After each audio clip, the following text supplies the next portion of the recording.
ہمارے پاس بزنس ہے، نہ کوئی تجارت ہے، نہ کوئی دکان ہے، کچھ نہیں۔ اس نے انکار کر دیا کہ اللہ کے رسول میرے پاس کچھ نہیں ہے، میں ضرورت مند ہوں۔ دیکھیے نبی اکرم صلی اللہ علیہ وسلم نے امت کو کس طرف کھینچا ہے۔ نبی اکرم صلی اللہ علیہ وسلم نے فرمایا تمہارے گھر کے اندر کیا سامان ہے؟ وہ کہنے لگا اللہ کے رسول کوئی سامان گھر کے اندر موجود نہیں۔ پھر نبی اکرم صلی اللہ علیہ وسلم نے پوچھا کوئی سامان ہو تو بتاؤ۔ وہ کہنے لگا ایک لنگی ہے اور ایک کٹورا میرے گھر کے اندر موجود ہے۔ کیا کہا؟ ایک لنگی اور ایک کٹورا میرے گھر کے اندر موجود ہے۔ نبی اکرم صلی اللہ علیہ وسلم نے فرمایا اس سب کو اٹھا کر لے آؤ۔ وہ صحابی مسجد نبی کے اندر لے آئے۔ نبی اکرم صلی اللہ علیہ وسلم نے بولی لگا دی کون اس کٹورے اور لنگی کو خریدتا ہے؟ ایک صحابی نے کہا اللہ کے رسول صلی اللہ علیہ وسلم آدھا درہم میں دینے کو تیار ہوں۔ ایک دوسرے صحابی نے کہا اللہ کے رسول میں 1 درہم دینے کو تیار ہوں۔ نبی اکرم صلی اللہ علیہ وسلم نے اس کا سامان 1 درہم میں بیچ دیا اور کہا کہ آدھے درہم کا تم اپنے گھر والوں کے لیے خرچہ دے دو اور آدھے درہم کی جو ہے کلہاڑی خرید لو۔ نبی اکرم صلی اللہ علیہ وسلم کا وہ صحابی بازار کے اندر گیا، کلہاڑی لا کر دے، اور نبی اکرم صلی اللہ علیہ وسلم نے اپنے ہاتھ سے اپنے دست مبارک سے اس کلہاڑے کے اندر دستہ ڈالا اور فرمایا کہ 15 دن تک مدینے کے بازار میں، مدینے کے گلیوں میں نظر نہ آنا، جاؤ لکڑی کاٹو، بیچو اور محنت کر کے لاؤ۔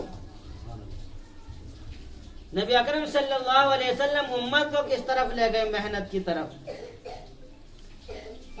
وہ صحابی گئے اور 15 دن کے بعد نبی اکرم صلی اللہ علیہ وسلم سے ملے اور پوچھا حال چال نبی اکرم صلی اللہ علیہ وسلم نے، تو کہنے لگے اللہ کے رسول بہت اچھا چل رہا ہے، اللہ کا شکر ہے، آمدنی بھی اچھی ہے، خرچہ پانی بھی اچھا چل رہا ہے۔ تو میرے دوست محنت کے اندر اپنی محنت میں وہ معاملہ ہے، وہ برکت ہے جو دوسرے کے سامنے ہاتھ پھیلانے میں نہیں ہے۔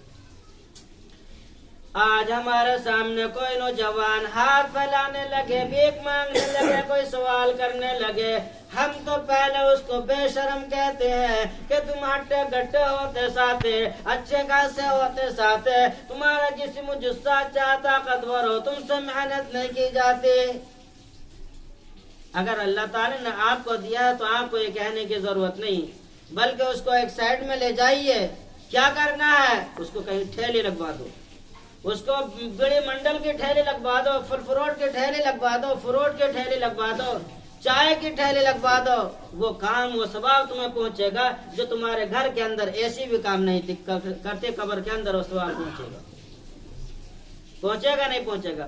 امت کو اس طرف لے جاؤ کہ امت محنت کرنے والی بنے، امت کام کرنے والی بنے، تب تو ہمارا دنیا کا بھی فائدہ اور آخرت کا بھی فائدہ ہے۔ صرف اپنی سوچے اور امت کی نہ سوچے، اپنی برادری کی، اپنی خاندان کی نہ سوچے، تو میرے دوست یاد رکھنا تمہارا سلسلہ تم تک بند ہو جائے گا، تمہاری نسل تک چل جائے گا، لیکن جو آنے والی نسلیں اسی طرح تباہ و برباد ہوتی چلی جائیں گی، ان کا کوئی پرسان حال نہیں ہوگا۔ اپنی اولاد کو پڑھاؤ، سرکاری نوکریاں دلاؤ، وکیل بھی بناؤ، جج بھی بناؤ، پروفیسر، سارے کام کراؤ، لیکن سب سے پہلے ان کی زندگی میں قرآن اتار دو، سب سے پہلے ان کی زندگی میں نبی اکرم صلی اللہ علیہ وسلم کی سنت اتار دو، اور نبی اکرم صلی اللہ علیہ وسلم کا حکم ان کی زندگی میں کوٹ کوٹ کر بھر دو۔ اس کے بعد تم کچھ بھی بنا لو، یاد رکھنا اگر تم نے کچھ نہیں بنایا تو آگے چل کر جہاں تم نمازیں پڑھ رہے ہو وہ نماز تم ادا نہیں کر سکو گے، تم سکون سے بھی نہیں بیٹھ سکو گے، تم اطمینان کا سانس بھی نہیں لے سکو گے اگر تم نے اپنے بچوں کو آگے نہیں بڑھایا، آگے نہیں پڑھایا۔ بلکہ وہ لوگ جو اچھی پوسٹ پر ہیں یا وکیل یا جج ہے، ان کی ذمہ داری بنتی ہے ان سے بھی کہو تھوڑا اپنا مسجدوں کی طرف بھی رخ کر لیا کرو، اپنے مسجدوں کا حال دیکھ لیا کرو، اپنے مسجدوں کے پرسان حال کوئی نہیں ہے۔